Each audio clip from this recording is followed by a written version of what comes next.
बच्चों, mental math कक्षा 10, मैं हूं हरी सर और आप सभी बच्चे देख रहे हैं आपका अपना YouTube channel math with Hari sir, special Hindi medium के बच्चों के लिए। तो यहाँ पर हम इस सीरीज में जो कर रहे हैं चैप्टर नंबर 1 यानी अध्याय 1 हम कर रहे हैं वास्तविक संख्याएं, और वास्तविक संख्या का हम अगला भाग लेकर आए हैं आज आपके सामने, जो आपकी स्क्रीन पर मौजूद है। प्रश्न नंबर 27 क्या कहता है? बहुत ही आसान है, आइए करना शुरू करते हैं। सबसे पहली बात, इस प्रश्न को हल करने से पहले मैं आपको बताना चाहता हूँ, आप सभी बच्चों को सभी प्रकार की जो क्विज होती है उसमें पार्टिसिपेट करना चाहिए। नंबर 1, अगर आप पार्टिसिपेट नहीं करते हैं तो ये बड़े शर्म की बात है, क्योंकि गवर्नमेंट स्कूल में आप पढ़ते हैं तो कम से कम इसमें तो पार्टिसिपेट कीजिए। और दूसरा, अगर जो आपके एग्ज़ाम हो तो उसमें भी ये काफ़ी हेल्प करेगा। आप अपने अध्यापक से पूछ सकते हैं स्कूल के अंदर कि सर ये क्वेश्चन कैसे होगा। अगर वो नहीं बताते तो फिर मैं ही मौजूद यूट्यूब पर, तो आप मुझसे कमेंट करके आप मुझसे पूछ सकते हैं और उसी टॉपिक पर ये वीडियो मैं बना दूंगा। तो देखो यहाँ क्या कहता है प्रश्न। दो संख्याओं का लघुत्तम समावर्तक 1890 और महत्तम समावर्तक 30 है। यदि उनमें से एक संख्या 270 है तो दूसरी संख्या ज्ञात करो। अब आपको इस तरीके का कोई भी प्रश्न आ जाए तो आपको सिर्फ एक ही फॉर्मूला याद रखना है। अगर वो फॉर्मूला याद है तो आप इन प्रश्न को हल कर पाएंगे। फॉर्मूला क्या होता है? यहाँ पर पहली संख्या, ठीक है, ये मैं लिख देता हूँ, पहली संख्या गुणा दूसरी संख्या, इस तरीके से, और ये बराबर होती है लघुत्तम समावर्तक गुणा महत्तम समावर्तक। भाई यहाँ पर ये फॉर्मूला आपको याद रखना है। अब चाहे आपको पहली संख्या ज्ञात करनी हो, चाहे आपको लघुत्तम समावर्तक ज्ञात करना हो, महत्तम समावर्तक ज्ञात करना हो, या दूसरी संख्या ज्ञात करनी हो, आपको अगर ये फॉर्मूला याद है तो आप कोई भी प्रश्न इस तरीके का आसानी से हल कर पाएंगे। आइए करते हैं। देखो यहाँ पर लिखा है दो संख्याओं का लघुत्तम समावर्तक। अब यहाँ पर मैं बीच में ये लगा लेता हूँ, जहाँ पर लघुत्तम लिखा है वहाँ पर लघुत्तम लिख दीजिए 1890, ठीक है, गुणा महत्तम समावर्तक 30 है, 30 लिख दीजिए। और उनमें से एक संख्या 270 है तो इधर 270 लिख दीजिए, क्योंकि संख्या तो इधर ही लिखी हुई है। दूसरी संख्या ज्ञात करनी है तो दूसरी संख्या नहीं पता तो इसकी जगह दूसरी संख्या ही लिख दीजिए, ऐसे, ठीक है। अब बच्चों आपको क्या करना है, ये हो गए बराबर का निशान। अब इन दोनों को आप नहीं काट सकते आपस में, बराबर के निशान से इधर काट सकते हैं आप इसके। तो यहाँ पर 1 0 से 1 0 आप काट लीजिए। 3 एकम 3 और 3 निम 27, ठीक है, इस तरीके से। अब 9 से काटते हैं, 9 एकम 9, यहाँ पर 9 दूनी 18, 9 एकम 9 और 0। तो इसका मतलब यहाँ पर दूसरी संख्या जो आई है आपके सामने वो आ गई बच्चों 210। तो इस तरीके से ये प्रश्न आपका हल हो गया। आपको भी इसी तरीके से प्रैक्टिस करनी है और दूसरों को जरूर बताना है। अब आप सोचते होंगे सर हरी सर बार बार दूसरों को बताओ, ये क्यों कहते हैं? मैं इसलिए कहता हूँ, जब आप दूसरों को बताते हैं तभी आप प्रैक्टिस का पता चलता है, आपको कितना आता है ये पता चलता है, ठीक है। तो इसलिए आपकी प्रैक्टिस अच्छी हो इसलिए मैं बोलता हूँ दूसरों को जरूर बताएं। दो संख्याओं का महत्तम समावर्तक 11 है और लघुत्तम समावर्तक 616 है। यदि उनमें से एक संख्या 88 है तो दूसरी संख्या ज्ञात करो। अब बच्चों बिल्कुल करना वही है। अब मैं फॉर्मूला नहीं लिखूंगा, फॉर्मूला मैंने एक बार लिख दिया, इसको याद कर लीजिए। तो यहाँ पर पहली संख्या गुणा दूसरी संख्या, ये जो दी हुई नहीं है इसे हमें ज्ञात करना है, और बराबर लघुत्तम समावर्तक या महत्तम समावर्तक। देखो गुणा में हम आगे पीछे लिख सकते, कोई दिक्कत नहीं है। अब बच्चों यहाँ से देखो, मैंने कई बार कहा इन दोनों को आपस में मत काटना। हाँ, इस राइट हैंड साइड को या आप दाएं पक्ष को बाएं पक्ष से आप काट सकते हैं। जैसे 11 एकम 11, 11 अठे 88, ठीक है। यहाँ से 8 से इसको काट लेते हैं। 8 सते 56, 5 बच गया इधर, और 6, 8 सते 56, ये हो गया। तो दूसरी संख्या आपकी निकल कर आ गई है, ठीक है। इस तरीके से आपको ये कर लेना है। आइए करते हैं प्रश्न नंबर 29। अब प्रश्न नंबर 29 क्या कहता है ये भी देख लेते हैं, हल कर लेते हैं।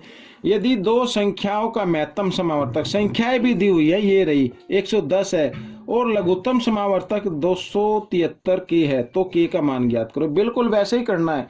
आप आपको बिल्कुल डरने की जरूरत नहीं है। बिल्कुल जैसे अभी मैंने बताया, पहले दो कोई प्रश्न बताए हैं, बिल्कुल उसी तरीके से करना है। ठीक है, यहाँ पर संख्याएं दी हुई है ना, तो संख्या लिख लो बच्चों यहाँ पर, या महत्तम समावर्तक लघुत्तम समावर्तक लिख लो। मैंने कहा था दाएं पक्ष को बाएं पक्ष को, पहले कोई सा भी पक्ष लिखा जा सकता है, कोई दिक्कत नहीं है। बाएं पक्ष को दाएं पक्ष बनाया जा सकता है और दाएं पक्ष को बाएं पक्ष बनाया जा सकता है। अब यहाँ पर महत्तम समावर्तक 110 और गुणा लघुत्तम समावर्तक ये है 273 के, इस तरीके से बराबर। ठीक है, ये लघुत्तम समावर्तक होगा, ये महत्तम समावर्तक होगा। तो इधर संख्या को लिख लेते हैं, तो 273 के पीछे 0 है और गुणा यहाँ पर 4400, इस तरीके से। मैंने आपको बताया है, मैंने आपको क्या बताया है कि यही बताया है कि अगर ये फॉर्मूला याद होगा तो आप आसानी से कर पाएंगे। और इन दोनों को आपस में बिल्कुल मत काटना। ये करना है आपको कि जो भी दायां पक्ष है, ठीक है, वो बाएं पक्ष से काट सकते हो आप आसानी से। तो यहाँ पर जैसे हम कर लेते हैं, इस 0 से ये 0 हम काट देते हैं। ठीक है, 11 से 11 चौक 44, यहाँ पे काट दिया। अब 273 के से 273 के इधर कट गया, ये हो गया। ठीक है, ये 1 पे कट गया, ये तो कोई दिक्कत है। तो के बराबर कितना आ गया, 400 आ गया बच्चों। तो ये आपका उत्तर बन गया। ठीक है, आप चाहे तो बेसिक तरीके से भी, जो अपना बुनियादी तरीका होता है, उस तरीके से भी इसको काट सकते हैं। ठीक है, आइए करते हैं अगला प्रश्न। अब अगला प्रश्न क्या कहता है, देखो यहाँ पर, एक सेमिनार में हिंदी, अंग्रेजी और गणित के प्रतिभागियों की संख्या क्रमशः 60, 84 और 108 है। ठीक है, सेमिनार में प्रतिभागी हिस्सा ले रहे हैं, हिंदी के 60, अंग्रेजी के 84 और गणित के 108 है विद्यार्थी मान लीजिए। न्यूनतम आवश्यक कमरों की संख्या बतानी है कि कम से कम हमें कितने कमरे चाहिए, हमें बताना है यदि प्रत्येक कमरे में सभी प्रतिभागी एक ही विषय के हों। हाँ, अब इस पर ध्यान देना है बच्चों कि एक कमरे में एक ही विषय के विद्यार्थी बैठेंगे। ठीक है ना, तो कितने कमरे हमें चाहिए, हमें ये ज्ञात करना है। तो सबसे पहले हमें वो नंबर ज्ञात करना होगा कि एक कमरे में कितने विद्यार्थी बैठ सकते हैं। ठीक है, फिर हम कमरों की संख्या ज्ञात करेंगे। ये तो नहीं पता ना इसमें एक कमरे में कितने विद्यार्थी आएंगे, तो पहले हमें वही संख्या ज्ञात करनी है कि एक कमरे में ज़्यादा से ज़्यादा विद्यार्थी कितने बैठ सकते हैं। और ये संख्या ज्ञात करने के लिए हमें क्या निकालना होगा, इन संख्याओं का महत्तम समावर्तक निकालना होगा, 60 का, 84 का और 108 का।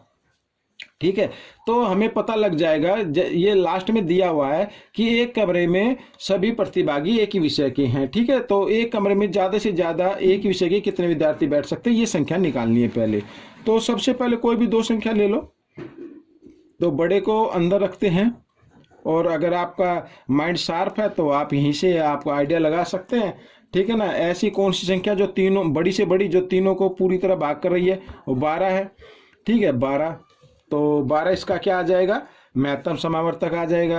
अब आप कहेंगे सर निकाल के दिखाओ, निकाल के देख लेते हैं। यहाँ पर 12 ही आता है या मैं भी गलत हूँ, देखो 84, तो 84 एकम 84। ठीक है, 8 में से 4 गए 4, और 10 में से यहाँ पर 8 गए 2, इस तरीके से। और यहाँ पर 84, तो 24 तिया 72, 4 में से 2 गया 2 और 1 ये आ गया। यहाँ पर फिर भाग का निशान बनाया, 24 को अंदर रखा, तो 12 दूनी 24। जी हाँ, ये आ गया 12। आखिरी में हमने किससे गुणा किया, 12, और एक संख्या और बची थी 60। तो इसमें 12 और 60 में बड़ा नंबर 60 है, इसके लिए इसको अंदर रखना है और 12 से कर देना भाग, 12 पंजे 60, तो ये आ गया 12। ठीक है, इसका मतलब एक कमरे में ज़्यादा से ज़्यादा विद्यार्थी 12 बैठ सकते हैं। कितने बैठ सकते हैं, 12 बैठ सकते हैं। अब हमें निकालने कमरे। अब हिंदी के विद्यार्थी कितने हैं, 60 है।